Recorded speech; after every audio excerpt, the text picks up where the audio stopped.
After starting the day at my new favourite bagel place in Queens, I headed out in the first snow of the season to meet Joe Jung. Not only is he a proficient and artful maker of cigar box guitars, but he is a capable performer and gifted songwriter as well. She went upstairs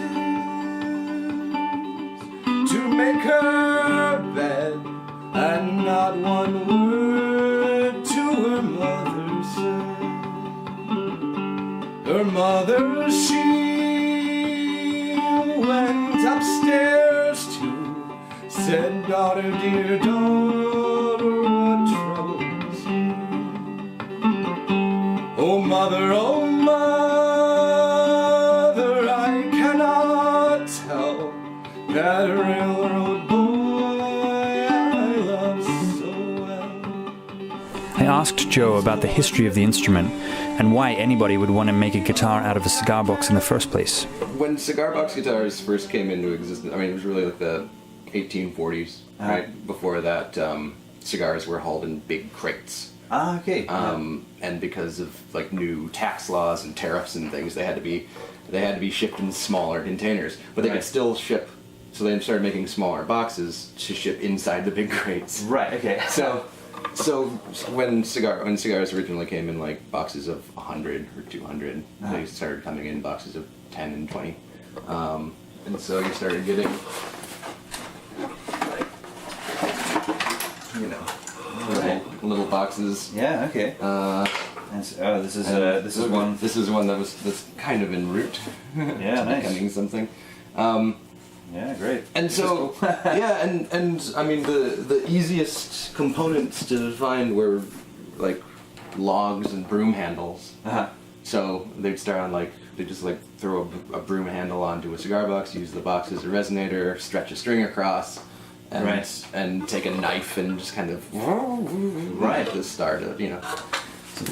If we're looking at like a traditional cigar box guitar, it'd be something like this, where they had a very simple piece of 1 by 2 inch wood. As people would take off their barns or their house or anything, nail it onto a cigar box. And I noticed it's got 3 strings there. And this one has 3 strings. This is D. This is just D A D.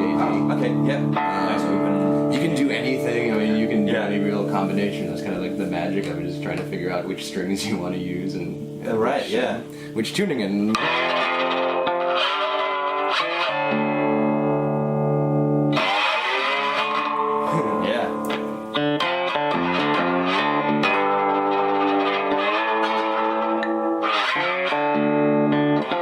Of course, then it would be, but it's enough to. Yeah, so you still get a little. There's still a bit of resonance, and you can still. It's enough to sing along to, you know.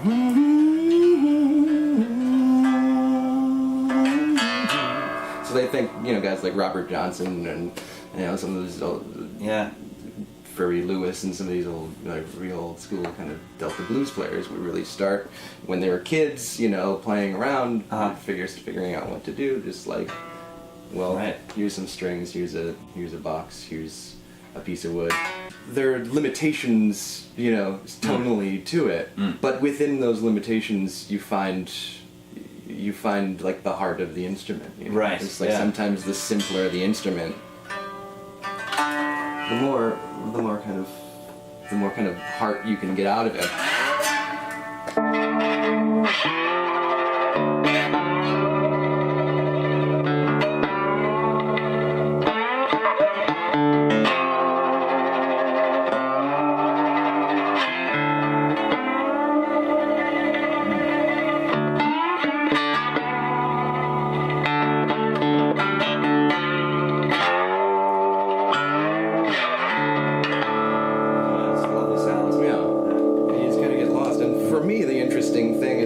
Taking this old,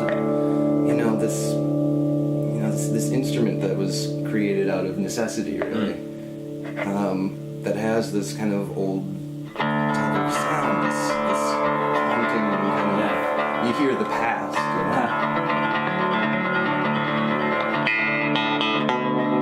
seeing, you know, if you add electronics into it, you add some of the modern sensibilities into it, and you see what it can be now. Yes. You know? Yeah. And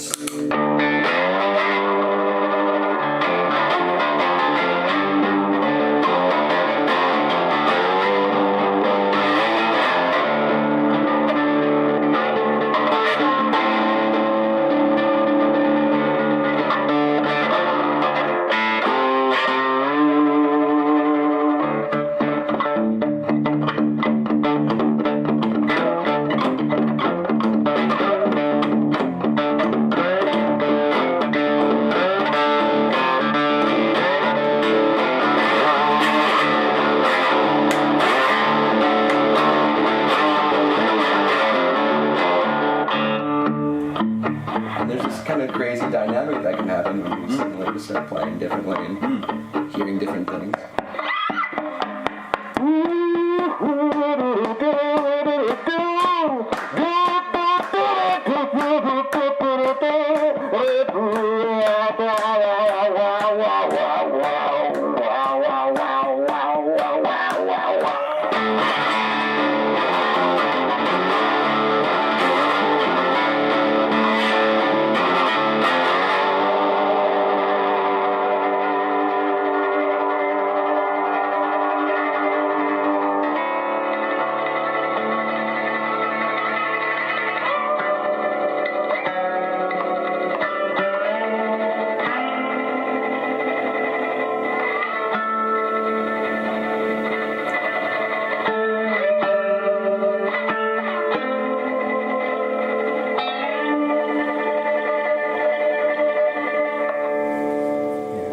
Sound, yeah. And a lot, like you say, like a lot of possibilities with being inventive with quite a simple setup in some ways. Yeah. And the thing I noticed before, do you carve the necks now? Like Yeah. So when I first started, I didn't know what I was doing. Right. Yeah. I would guess like a lot of people who started building these things. And I was using just kind of all I had like a chisel and some sandpaper, and, and getting these kind of like like funky edges. Yeah. Into here. And since then I've gotten some rasps. I've gotten some other actual woodworking tools. After I started saying like, wow, like this is something like how can I make it be a little more comfortable maybe to play? How can other people enjoy playing them besides me? Exactly right. Yeah. And so now it's like, it's tinkering. Yeah. It's figuring out scale, figuring out, fret placement, nuts, and really getting this feel for really carving the necks. It's one of the kind of pleasures for me. Like, I don't consider myself a real aficionado of playing. There are people that can play cigar box guitars like madness. Right. Yeah. But for me, it's fun. It's just exploring the instrument. Yes. And part of that for me is feeling it. I'll tell you a story of redemption and glory, a fable to ease your heartache. If you have a moment, then throw down a nickel. I'll tell you the tale of the $2 steak. Once I had dimes flying out of my pocket. Dollars would drop down like leaves. Franklin and Grant would come visit on weekends. Lincoln and Jackson took care of my needs. But that was the past, and this is the future. Nothing so good lasts so long. My stately old friends are off serving others. I with my hunger am never alone.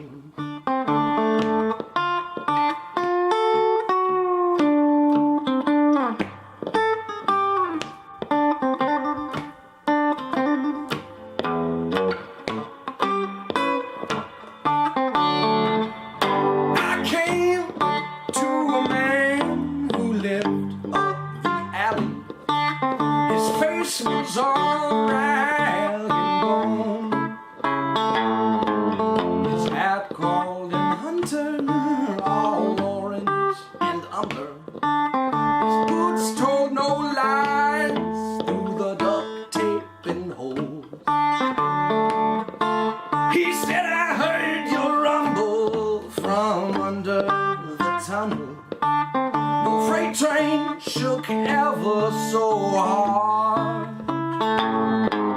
If you've got a twin pair of George in your billfold, then pull up a bucket and set by the fire. I rescued the loot from under my shoe, all wrinkled and faded with rain. He gave me a caramel corn tooth of a smile. He pulled out a cooler and a cast iron pan. He unveiled the stakes with reverence and grace. A priest with miraculous zeal. He passed me a flask and I drank down a draught, and watched as this wizard transfigured his meal.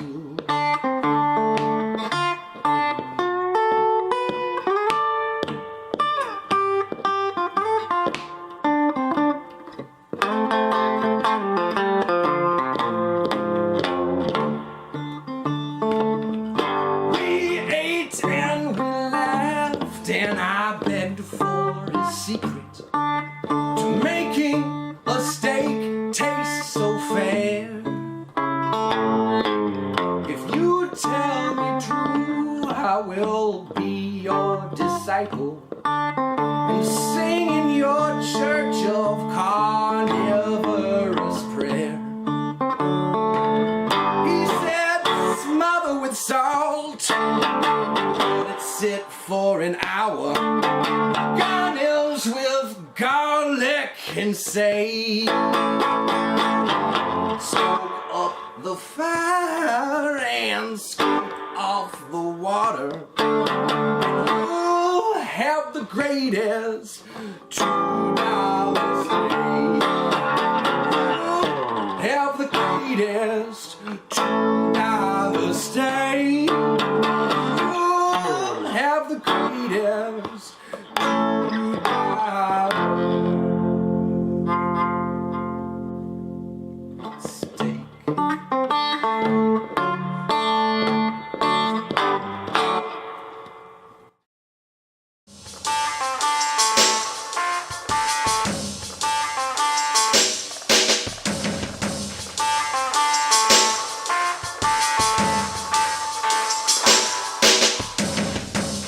Thanks for watching. Click on the links for more interviews, follow us on Facebook, or subscribe.